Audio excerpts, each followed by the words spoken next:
برادران ملت اسلامی، السلام علیکم ورحمۃ اللہ وبرکاتہ۔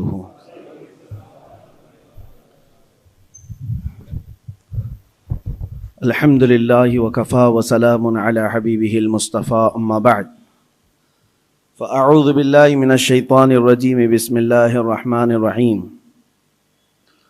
ان اللہ اشتری من المؤمنین انفسهم واموالهم بان لهم الجنہ یقاتلون فی سبیل اللہ فیقتلون ویقتلون وعدا علیہ حقا فی التوراۃ والانجیل والقرآن ومن اوفى بعہدہ من اللہ فاستبشروا ببیعکم الذی بایعتم بہ وذلک هو الفوز العظیم۔ صدق اللہ مولانا العظیم۔ بارگاہ رسالت معاب صلی اللہ علیہ وسلم میں درود پاک کا ہدیہ پیش کریں۔ اللہم صلی علی سیدنا و مولانا محمد معدن الجود والکرم وآلہ واصحابہ الکرام وابنہ الکریم وبارک وسلم صلاۃ دائمۃ سرمدا ابدا۔ میں معذرت خواہ ہوں، حضرت علامہ مولانا نعیم صاحب آپ کے خطیب و امام آپ کے درمیان بیان فرما رہے تھے، درمیان میں حاضر آ گیا اور ان کی یہ عنایت ہے، محبت ہے کہ ان کے اس ممبر پر یا ان کے اس مصلی پر میں آپ سے خطاب کرنے آتا ہوں، بلکہ یہ ہمارا پرانا رشتہ ہے کہ اس مسجد پاک میں ایک روحانیت ہے جس کو ہم بھی محسوس کرتے ہیں اور آپ بھی محسوس کرتے ہیں۔ دور دراز علاقے میں جہاں کہیں پر بھی ہو، ہم پروگراموں کو ختم کر کے جمعہ یہاں پڑھنے کی خواہش رکھتے ہیں۔ اللہ تبارک و تعالی یہ رشتہ روحانیت کو سلامت رکھے۔ آج کے حالات کے اعتبار سے ایک چیز بہت عام ہو گئی ہے اور وہ ہے موت۔ موت کا فلسفہ سب کو پتہ ہے، موت سے لوگ گھبراتے بھی ہیں، ڈرتے بھی ہیں، اور ایک نیوز بنتی ہے، خبر بنتی ہے، لیکن اب کے زمانے میں تو ایسا لگ رہا ہے موت اتنی عام کر دی گئی ہے کہ لوگ 2 منٹ 3 منٹ افسوس کرنے کے بعد پھر اس کو بھول جاتے ہیں۔ جنگوں میں جو موتیں ہو رہی ہیں ان موتوں کا تو شمار ہی کیا ہے۔ آج ایک آنکڑا جو بتا دیا جاتا ہے، ایک عدد جو ہم کو بتا دی جاتی ہے، وہ اپنی جگہ پر، لیکن حقیقت کیا ہے، میدان میں کیا چل رہا ہے، یہ اللہ بہتر جانے، اور ان علاقے کے لوگ جن کے ساتھ یہ مصیبتیں آئی ہیں وہ بہتر جانے۔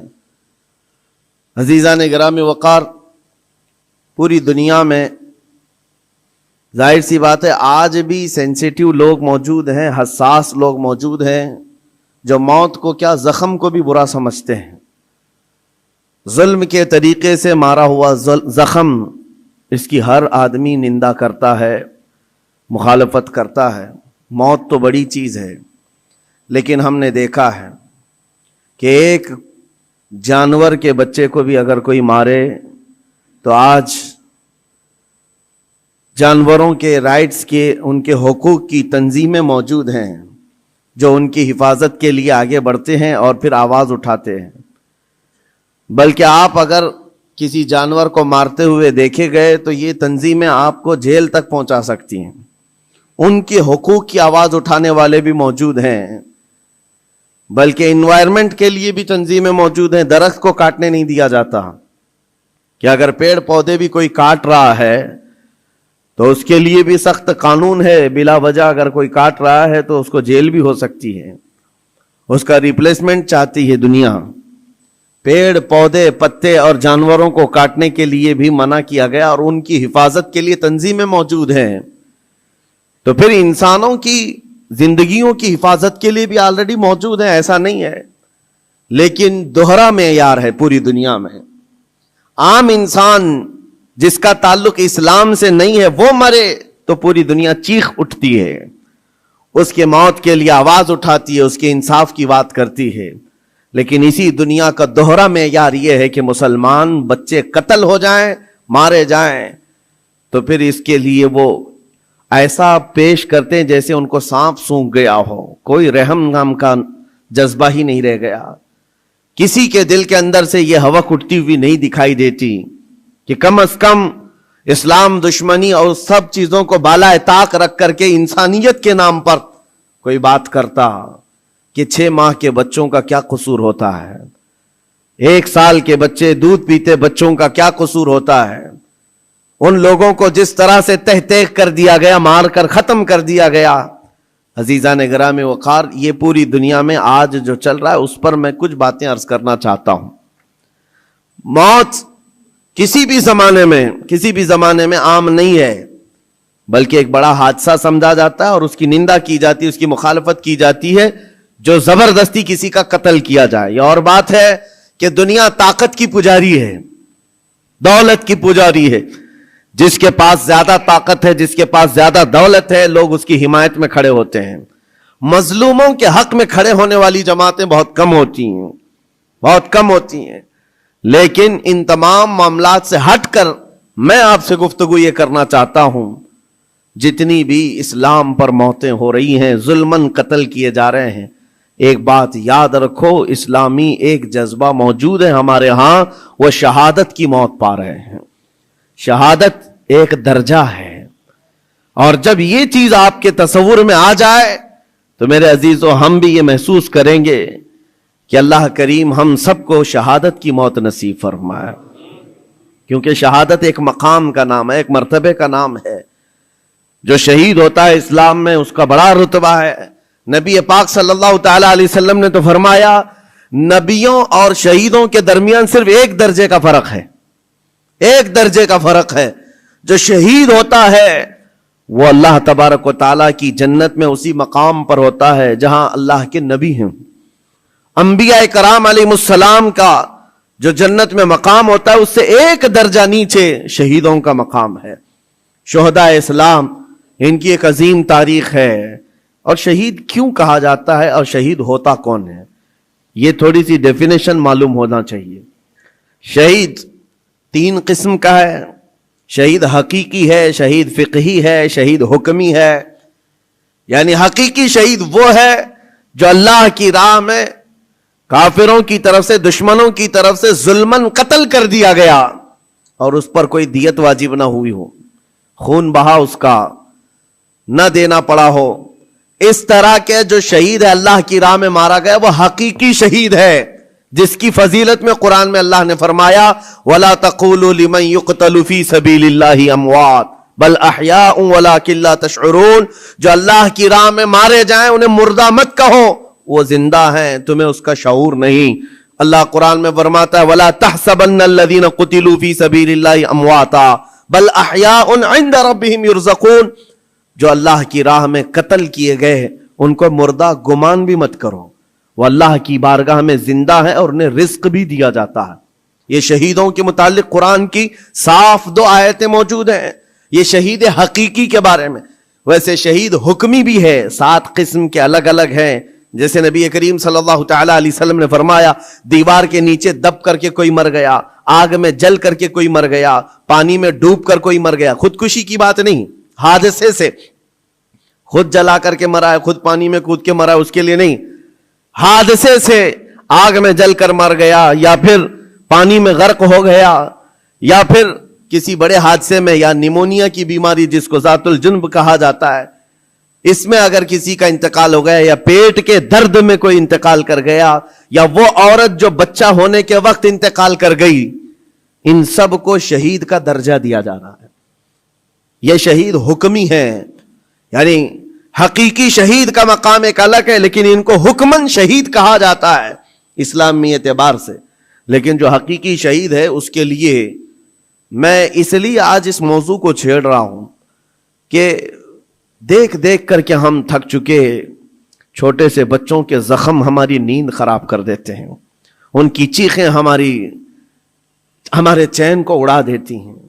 کیا آپ کے سامنے روز مرہ ماؤں کے بچوں کو ہاتھ میں اٹھائے ہوئی تصویریں نہیں آتی؟ اخباروں کی زینت نہیں بنتی کہ آج وہ ان چھوٹے بچوں کو کبھی ملبے میں اپنے عزیزوں کو ڈھونڈتے ہوئے ہم دیکھتے ہیں، دل باہر نکل آتا ہے، کلیجہ منہ کو آتا ہے۔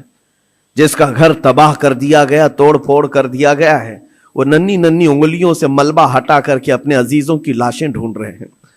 میرے عزیزوں یہ بڑے دل جگرے کی بات ہوتی ہے. 8 سال کی عمر میں 6 سال کی عمر میں جن کے ماں باپ بھائی بہن سب چھین لیے گئے ہوں, اور اگر اس بچے کو زندہ رہنا ہے, ابھی زندہ رہنا ہے, تو اس کی آگے کی زندگی کا کیا ہے؟ اس کے پاس کوئی اسباب نہیں, لیکن پھر بھی وہ بچہ الحمدللہ کہتے ہوئے آگے بڑھتا ہے.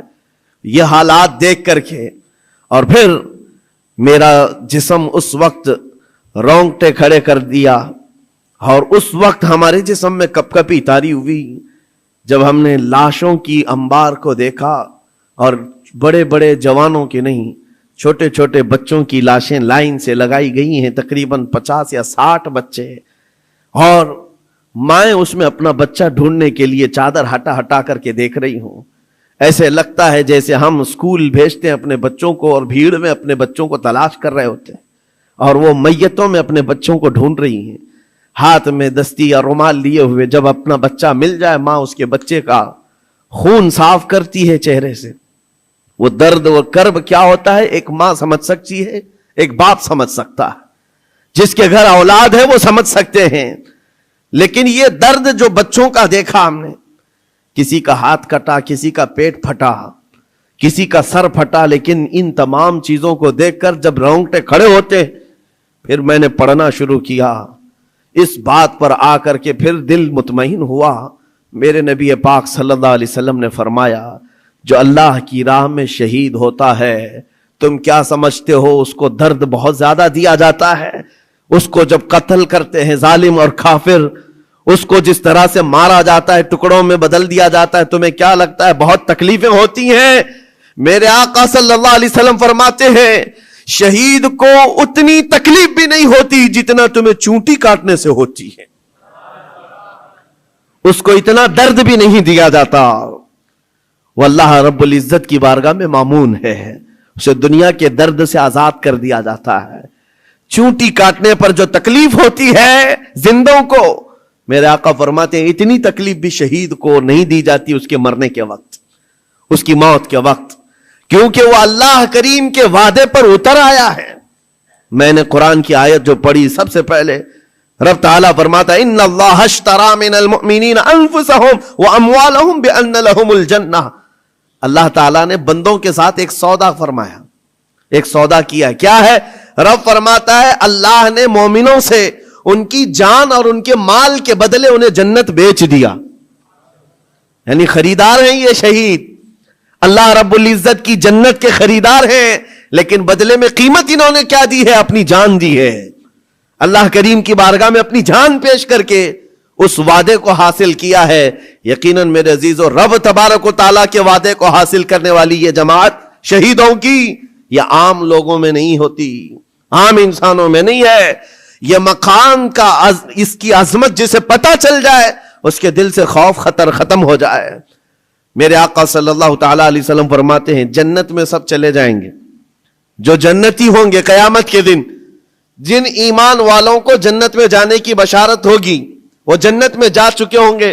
اور کوئی جنتی مومن ہرگز یہ نہیں چاہے گا کہ جنت سے باہر نکل کر کے آئے, کوئی نہیں چاہے گا. مگر میرے آقا فرماتے ہیں صرف شہید ایک ایسا ہوگا, شہید صرف ایسا ہوگا جو اللہ کریم کی بارگاہ میں یہ عرض کرے گا, مولا پوچھے گا اے شہید تجھے اور کسی نعمت کی ضرورت ہے جنت میں؟ وہ کہے گا کہ مولا بس ایک ہی خواہش ہے, دنیا میں تو پھر بھیج, پھر تیرے نام پر قتل ہو کر کے آؤں, پھر تیرے نام پر مر کر کے آؤں, پھر مجھے دنیا میں بھیج, پھر تیرے نام پر مر کر کے آؤں. اس لیے کہ شہادت میں جو لطف ہے وہ مجھے یہاں نہیں ملتا. عزیزان گرامی, یہ صرف شہید کے بارے میں میرے آقا صلی اللہ علیہ وسلم نے فرمایا, اور یہ فضیلت بیان کر کے خود میرے آقا فرماتے ہیں, حضرت ابو ہریرہ رضی اللہ تعالیٰ عنہ سے روایت ہے, بخاری شریف کی حدیث سے فرماتے میرے آقا میری خواہش ہے کہ اللہ کی راہ میں میں قتل کیا جاؤں, پھر زندہ کیا جاؤں, پھر قتل کیا جاؤں, پھر زندہ کیا جاؤں, پھر قتل ہوں, پھر زندہ ہو جاؤں, اور اسی میں اللہ کی رضا حاصل کر لوں. یہ میرے آقا صلی اللہ علیہ وسلم فرماتے ہیں. عزیزان گرامی وقار, جو شہید ہو چکے اللہ کی بارگاہ میں ہیں, وہ نعمتوں میں ہیں, وہ زندے ہیں, بلکہ ہم سب سے بہتر ہیں. ان کے مقام کو پوری دنیا والے ابھی مل کر نہیں پہنچ سکتے. اللہ کریم نے ان کو جو شہادت کا انعام عطا کیا ہے, میں آپ کو بتاتا ہوں صحابہ اکرام رضوانullah تعالی علیہم اجمعین کی دو مثالیں. کیا جذبہ تھا ان کے اندر.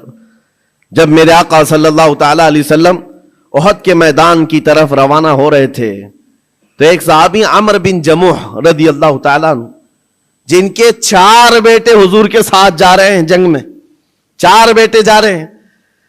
کسی کا ایک بیٹا گھر سے نکلے بڑی بات ہے، 4 بیٹے جا رہے ہیں اور نبی پاک صلی اللہ تعالیٰ علیہ وسلم صفیں درست فرما رہے ہیں.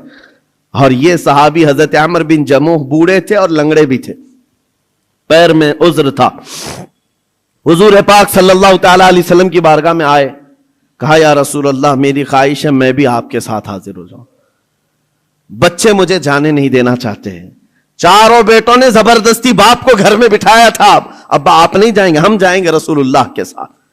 اور باپ اس بات پر لڑائی کر رہے ہیں بیٹوں سے، نہیں میں بھی جاؤں گا.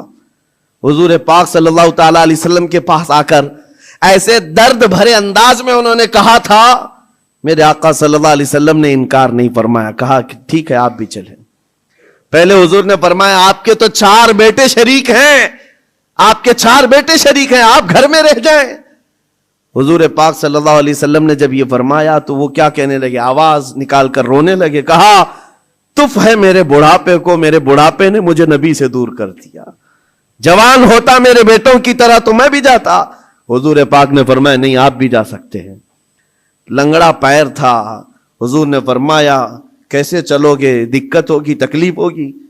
وہ صحابی کہتے ہیں یا رسول اللہ صلی اللہ علیہ وسلم میں یہ چاہتا ہوں جس طرح لنگڑ لنگڑ کر کے میں یہاں چلتا ہوں ایسی لنگڑ لنگڑ کر کے جنت پہنچ جاؤں. کیا یہ ممکن ہے؟ حضور پاک نے ان کے جذبے کو دیکھا، فرمایا آپ چلیں. گھر آئے، اپنے اہل خانہ سے کہا جلدی جلدی تیاریاں کرو میں بھی جا رہا ہوں. خوشی کی انتہا نہیں. جب جانے کا وقت تھا دروازے پر ان کی اہلیہ آئی اور ان کو ایسے ہی تفریح کے طور پر کہا، دل لبھانے کے لیے کچھ باتیں کی جاتی ہیں.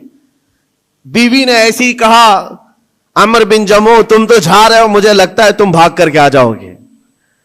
میدان جہاد میں جا رہے ہو، جنگ کے میدان میں جا رہے ہو اور سخت ہوتا ہے میدان، بھاگ کے آ جاؤ گے.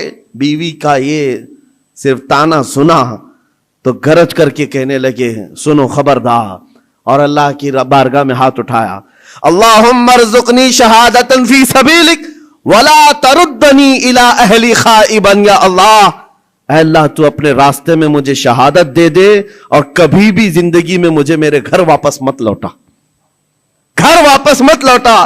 ہم تو گھر سے نکلتے ہوئے گھر واپس آنے کی سلامتی کی دعائیں کر کے نکلتے ہیں، اللہ صحیح سلامت لوٹا ہے اور وہ جذبہ الگ ہے. نبی پاک صلی اللہ علیہ وسلم کے ساتھ جاتے ہوئے کہہ رہے واپس نہ لوٹا. گئے جنگ میں شریک ہو گئے اور وہ جنگ بڑی سخت تھی. احد کی جنگ تو آپ کو میں نے کئی مرتبہ ذکر کیا ہے، بہت سخت امتحان تھا صحابہ کا، جہاں 70 صحابہ شہید ہوئے ہیں اس میں حضرت عمرو بن جموح بھی شہید ہو گئے. یہ بوڑھے صحابی شہید ہو گئے. نبی پاک صلی اللہ تعالی علیہ وسلم نے پھر اس کے بعد شام کو جب لاشیں اٹھانے کی باری آئی، ان کی اہلیہ گھر سے آئیں اور میدان جنگ سے لاشیں جب اٹھائی جا رہی تھی، عمرو بن جموح کی لاش کو اٹھایا، گھوڑے پر رکھا، سواری پر اپنے گھر کی طرف لوٹیں. سواری نہ ادھر جاتی نہ ادھر جاتی، کہیں نہیں. بار بار گھوڑے کو چابک لگا کر دوڑایا جاتا ہے لیکن گھوڑا جاتا ہی نہیں ہے. وہ تنگ آ گئی، مجبور ہو گئی. کہا کیا ہے، لاش اتنی بھاری ہو گئی، وزن ہو گئی، کیا ہے یہ؟ نبی پاک صلی اللہ علیہ وسلم کی بارگاہ میں آ کر کے ان کی اہلیہ نے کہا آقا سب اپنی لاشیں لے جا رہے ہیں، میں بھی ان کی لاش اپنے گھر لے جا کر ان کو تھوڑی دیر کے لیے رکھنا چاہتی ہوں، لیکن سواری ہے کہ آتی نہیں آگے. میرے آقا نے فرمایا گھر سے نکلتے وقت انہوں نے کیا کہا تھا؟ ان کی اہلیہ نے کہا تھا، انہوں نے کہا تھا اللہ کی بارگاہ میں کہ مولا مجھے گھر واپس سلامت نہ لوٹانا. حضور فرماتے ہیں اس کی دعا قبول ہو چکی ہے، نہ وہ زندگی میں واپس لوٹا نہ تم اس کی لاش لے جا سکتی ہو. اسی میدان میں حضرت عمرو بن جموح کو دفن کر دیا گیا. یہ ان شہیدوں کی بات کر رہا ہوں جن کے موت کے بعد بھی ان کا تصرف جاری رہتا ہے، ان کا تصرف. حضرت خبیب ابن عدی رضی اللہ تعالیٰ عنہ مشرکین کی قید میں آ گئے تھے. یہ کفار مکہ نے ان کو قید کر لیا تھا اور لوہے کے پنجرے میں ڈال کر کے رکھا تھا. کئی دنوں تک بھوکا پیاسا رکھا، پنجرے میں رکھا اور اس کے بعد کئی مرتبہ ان پر کوششیں کی گئیں کہ تم دین اسلام چھوڑ دو، تم نبی پاک کے خلاف بولو، لیکن وہ جوان مرد خبیب ابن عدی ایسے تھے، اپنے ایمان پر جمے ہوئے، استقامت کا جذبہ ایسا، ہر مصیبت کو گلے لگا لیا، یہاں تک کہ کفار و مشرکین نے ان کو پنجرے سے باہر نکالا، ان کے ناخنوں کو پکڑ سے کھینچا اور وہ کراہتے رہے، درد اپنی جگہ پر، اور اس کے بعد ان کے جسم کو جگہ جگہ تیروں سے چھلنی کیا، اور مقام تنعیم پر جو مکہ میں آج جامع مسجد عائشہ ہے وہاں قریب میں، آپ کو ایک سولی پر چڑھا دیا گیا، حضرت خبیب ابن عدی کو ایک کھمبے پر باندھ کر کے سولی دے دی گئی اور لاش کو لٹکا کر رکھا، اور ایسی لاش لٹکتی رہی۔ یہی خبیب ابن عدی ہے جن کو سولی پر چڑھنے سے پہلے کافروں نے پوچھا تھا کیا یہ اچھا ہوتا خبیب تمہاری جگہ محمد ہوتے اور تم آرام کر رہے ہوتے، تب انہوں نے گرج کر کہا تھا ظالمو خبردار، تم میری جگہ مصطفیٰ کی بات کرتے ہو، میرے جسم کے اور 1000 ٹکڑے ہو جائیں مجھے گوارا ہے، میرے نبی کے قدموں میں تلوے میں کانٹا بھی چبھے یہ مجھے برداشت نہیں۔ ان کا جذبہ تھا استقامت۔ جب سولی پر چڑھا دیا گیا تو ایک بات میں عرض کر رہا ہوں، شہیدوں کی زندگی کیا ہوتی ہے، مار دیے گئے، قتل کر دیے گئے، لیکن ان ظالموں نے سولی سے نیچے نہیں اتارا، پورے مکہ والوں کو تماشا دکھانے کے لیے رکھا، 1 دن 2 دن 4 دن 6 دن 8 دن 10 دن، لاش ویسی کی ویسی لٹکتی رہی حضرت خبیب ابن عدی کی، یہاں تک کہ مہینہ گزر گیا لاش کو انہوں نے نہیں نکالا۔ حضور پاک صلی اللہ علیہ وسلم کو جب یہ خبر پہنچی کہ حضرت خبیب ابن عدی کو پنجرے میں قید کر کے ان ظالموں نے قتل کر دیا، سولی پر چڑھا دیا ہے، اور لاش کو ایسی ہی بے حرمتی کے ساتھ لٹکائے ہوئے ہیں کہ 2 لوگ تماشا دیکھتے رہے، 40واں دن گزرنے کو آ گیا تھا، حضور پاک صلی اللہ علیہ وسلم نے اپنے صحابہ سے فرمایا ہے کوئی میرے صحابہ میں سے جو خبیب ابن عدی کی لاش کو اتار کر کے مدینے لے آئے، ان کی لاش کو اتار کر کے عزت و احترام کا معاملہ کرے، جبکہ 40 گھڑ سوار دن رات پہرے داری کر رہے تھے اس لاش کے پاس، کفار مکہ مشرکین مکہ کے 40 لوگ اس لاش کے ارد گرد پہرا دے رہے تھے، حضرت خبیب ابن عدی کی لاش کو اتارنے نہیں دیا جاتا تھا، کوئی قریب آ ہی نہیں سکتا تھا۔ جب صحابہ کرام کو حضور نے یہ بات کہی، کیا جگر تھا، 2 صحابہ کھڑے ہوئے، حضرت زبیر بن عوام، حضرت مقداد بن اسود رضی اللہ تعالی عنہما، کہتے ہیں آقا آپ اجازت دیں ہم دونوں جا رہے ہیں، 40 لوگ پہرے داری میں ہیں اور 2 جانے کو تیار ہیں۔ جہاں ایمان ہوتا ہے وہاں تعداد دیکھی ہی نہیں جاتی، ہمیشہ سے یہ رہا ہے، ستیزہ کار رہا ہے ازل سے تا امروز، شرار ابو لہبی سے چراغ مصطفی، آج بھی یہی حالات ہیں، ایک طرف سپر پاور طاقتیں پیٹروٹ میزائل لے کر کھڑی ہیں اور سامنے نہتے بچے کنکروں سے مقابلہ کر رہے ہیں، میرے عزیزوں چھوٹے چھوٹی لکڑیوں سے مقابلہ کر رہے ہیں۔ بظاہر دنیا کو آج دیکھنا چاہیے، کربلا کی داستان سناتے ہیں، ہو سکتا ہے کسی کو یقین نہ آئے، ایک طرف 22,000 تھے، ایک طرف 72 تھے، لوگ ہو سکتا ہے کہانی سمجھتے ہوں، آج کی اس دنیا میں آنکھیں کھول کر دیکھ لو، ہائی ٹیکنالوجی ایک طرف ہے اور نہتے چھوٹے سے بچے ایک طرف ہیں، لیکن ان کا جذبہ تو دیکھو، ظالموں کے ہاتھ میں ہاتھ دینے کو آج بھی تیار نہیں، بلکہ آج بھی ڈٹے ہوئے ہیں، جمے ہوئے ہیں، اور ان کا جذبہ صرف اتنا ہے بیت المقدس کو آزاد کرا کر کے دم لیں گے، اور میرے آقا کا فرمان ہے ان کے ساتھ، وہ آج یا کل ختم ہونے والے نہیں، میرے آقا نے فرمایا یہ جماعت قیامت تک حق کے لیے لڑتی رہے گی، قیامت تک لڑتی رہے گی۔ 2 صحابہ کھڑے ہوئے، حضور کی اجازت لے کر کہا ہم جاتے ہیں حضرت خبیب ابن عدی کو لانے کے لیے، اور 2 گھوڑے دوڑاتے ہوئے پہنچے مکہ۔ جب مکہ پہنچے جہاں سولی چڑھائی گئی تھی، 40 لوگ پہرے داری میں ہیں، ان کے بیچ میں سے جانا اور لانا عام بات نہیں تھی، لیکن جس وقت یہ پہنچے ایک بات یاد رکھو، قرآن میں رب تعالیٰ فرماتا ہے وَمَكَرُوا وَمَكَرَ اللَّهُ وَاللَّهُ خَيْرُ الْمَاكِرِينَ۔ کافر منصوبہ بناتے ہیں، کافر منصوبہ بناتے ہیں اور اللہ خفیہ تدبیر کرتا ہے، اور اللہ کی خفیہ تدبیر غالب آتی ہے۔ جب مولا چاہے تو سارے پلاننگ فیل ہوتی ہیں، سارے ڈیفنس سسٹم ٹوٹ جاتے ہیں، چرمرا جاتے ہیں، ختم ہو جاتے ہیں، کبھی آپ طاقتوں کے غرور اور نشے کو دیکھ کر کے مروب مت ہونا. اے مومنو، ہمیشہ ایک بات یاد رکھو، جب دنیا اپنے اوج پر پہنچے اس کے باوجود بھی اللہ ہمارے ساتھ ہے. اللہ کی طاقت بھی ہے. نمرود نے اپنے زمانے میں ایک کام کیا تھا، ٹاور بنایا تھا بہت بڑا، اور لاکھوں لوگوں کو جمع کیا تھا خدا سے لڑنے کے لیے، خدا سے لڑنے کے لیے، اور کہا تھا کہ میں خدا سے لڑ کر کے اس کو گرا دوں گا اور موت و حیات اپنے ہاتھ میں لے لوں گا، پوری دنیا کا نظام میں چلاؤں. اور اس وقت یہ اسرائیلی روایات میں آج بھی موجود ہے چیز.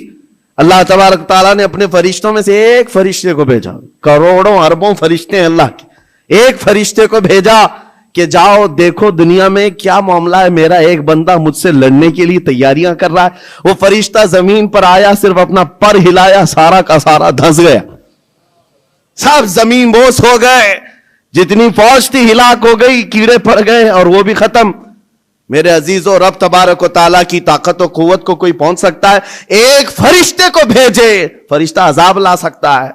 اللہ ہے، ابھی بھی ہے، حی و قیوم ہے، جو ہمیشہ رہنے والا ہے. میں جو بات عرض کر رہا تھا، دو صحابہ آئے، 40 لوگوں کے بیچ سے لاش نکالنی ہے، کیسے نکالیں گے؟ لیکن جانتے ہو اللہ تعالیٰ جب انتظامات فرماتا ہے تو راستے بھی کھولتا ہے. جس وقت یہ پہنچے وہ 40 کے 40 مست نیند میں سو رہے ہیں، سارے پہرے دار نیند میں ہیں. حضرت زبیر بن عوام، حضرت مقداد بن اسود دونوں گئے، جلدی سے یہ سولی پر چڑھے اور ان کی لاش کو نکالا. حضرت زبیر کہتے ہیں 42واں دن تھا، 40 یا 42 دن ہو چکے تھے. جس وقت ہم نے ان کو رسی سے کھولا، جگہ جگہ سے خون ٹپک رہا ہے اور خون سے کستوری کی خوشبو آ رہی. یہ شہید کی زندگی ہے. 42 دن ہو چکے اور جسم سے جگہ جگہ خون آ رہا ہے اور اس سے کستوری کی خوشبو آ رہی. دونوں صحابہ کہتے ہیں ہم نے ان کی لاش کو اتارا، بالکل تر و تازہ لاش ہے، جسم صحیح سلامت ہے. ارے 12 گھنٹے میں جسم پھولنے لگتا ہے، پکنے لگ جاتا ہے، ہمیں جلدی قبرستان پہنچانا ہے. شہید کی زندگی اور ہے، جو اللہ کی راہ میں قتل ہوا اس کی زندگی اور ہے. اٹھایا اور لے کر کے چل پڑے، اپنی سواری پر لے کر آرام سے چلتے رہے. صبح ہوئی تو یہ کافروں کی نیند کھلی، دیکھا کہ ہے ہی نہیں خبیب ابن عدی. ہلہ ہو گیا، پورا ہنگامہ ہو گیا. اور جب قریش مکہ میں یہ بات پہنچی تو سب گرج کر کے کہنے لگے ان 40 کو بھی مارو اور اس کے بعد پہلے اس لاش کو ڈھونڈو. اور تیز گھوڑ سوار دوڑائے گئے، بہت تیز دوڑائے گئے کہ کہیں نہ کہیں یہ مدینے کی طرف لے کر کے گئے ہوں گے، پیچھا کرو. ایک دو نہیں، کئی 100 کی تعداد میں گھوڑے دوڑاتے ہوئے حضرت زبیر حضرت مقداد کے پیچھے آئے اور تھوڑی دور جانے کے بعد وہ گھوڑ سوار ان دونوں کو پا لی. یہ دونوں صحابہ مدینے کی طرف جا رہے تھے لاش لے کر، اور وہ اتنے تیز تھے کہ پہنچ گئے. اور جیسے ہی وہ قریب آئے، حضرت زبیر اور حضرت مقداد دونوں نے یہ لاش کو اٹھائی حضرت خبیب کی اور زمین پر رکھ دیا اور کہا اے اللہ، اس کے بعد تو مالک ہے، یہ تیرا شہید ہے، اس کے بعد تو مالک ہے. حضرت زبیر کہتے ہیں اچانک زمین قبر کی مانند کھلی اور حضرت خبیب اندر گئے اور ان کی قبر بن گئی. نہ کسی نے قبر کھودی، نہ کسی نے قبر میں مٹی دی، زمین خود کھلی، حضرت خبیب اس میں اندر گئے اور قبر بند ہو گئی. کفار سامنے آئے، کہا میں لاش دے دو. حضرت زبیر حضرت مقداد نے کہا کہیں ہے تو لے جاؤ، ہمارے پاس کہیں ہے تو لے جاؤ، اور یاد رکھو میں صفیہ بنت عبد المطلب کا بیٹا ہوں، اگر لڑنا ہے تو مجھ سے لڑو اور تلواریں نکالو. ادھر سینکڑوں کی تعداد میں ہے اور نبی پاک کے 2 شیر ان کو للکار رہے ہیں.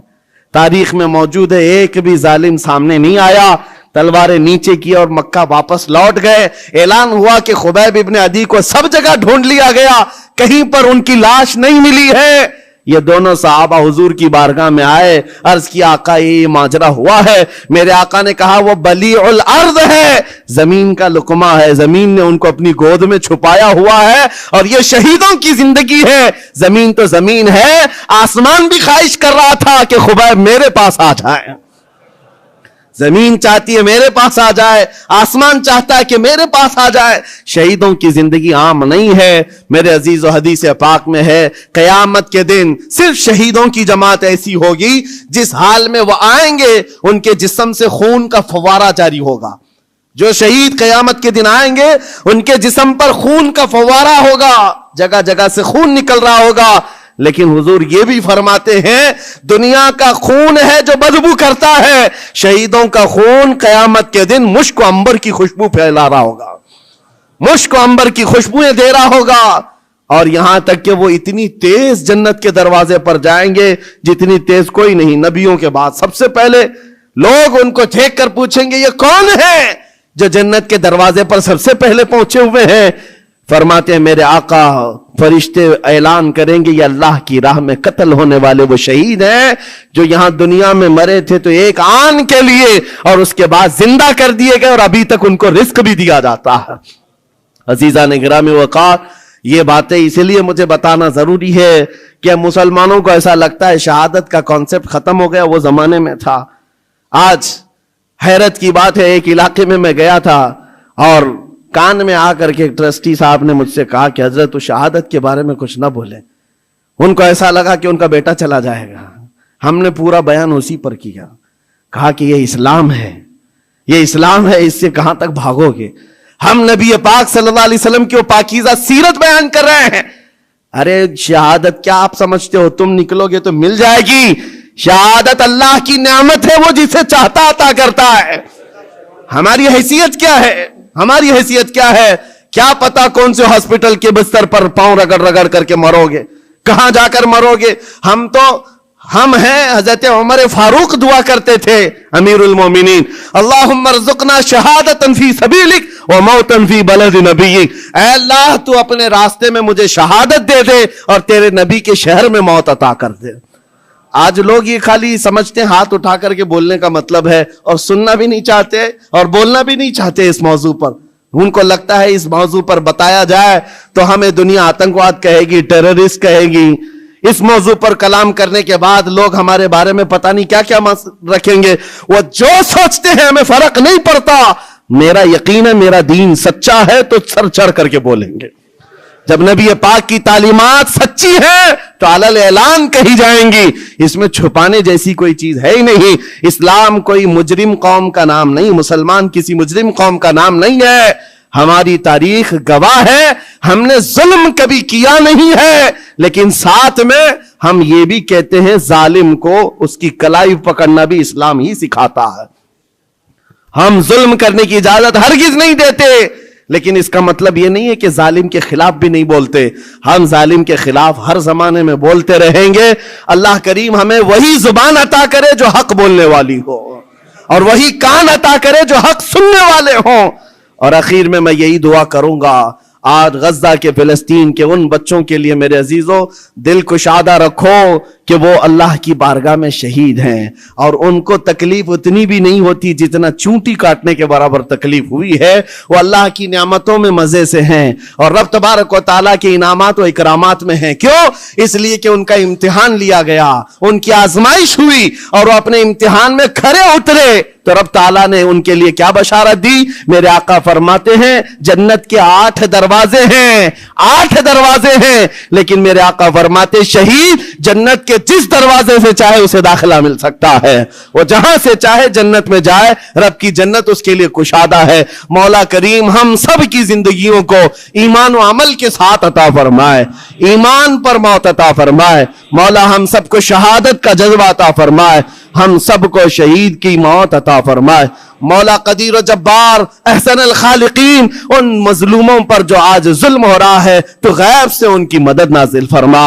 اے اللہ ان کے دشمنوں کو خائب و خاسر فرما دے، ان کے دشمنوں پر زمین کو تنگ فرما دے، ان کے دشمنوں کو ذلیل و خوار کر دے۔ اے اللہ وہ جس طرح ایمان پر جمے ہوئے ہیں ان کے استقامت میں مزید طاقت عطا فرما۔